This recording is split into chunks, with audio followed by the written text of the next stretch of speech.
At para sa huling balita, timbog ang isang high-value individual sa isinagawang buy-bust operation ng mga operatiba ng Cotabato City PNP, kung saan nasabat ang hinihinalang shabu na may halagang mahigit 200,000 piso. Patrolwoman Maria Senyora Agbuya sa balita.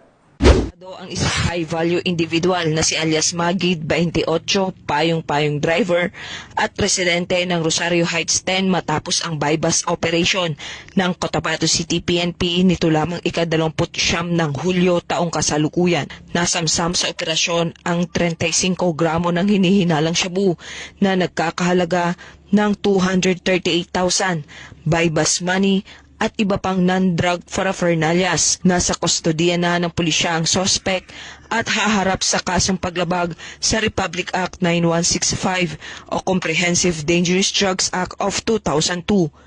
Patuloy naman ang Cotabato City PNP sa mas lalong pagpapaigting ng kampanya kontra illegal na droga upang masiguro ang kaligtasan ng bawat mamamayan.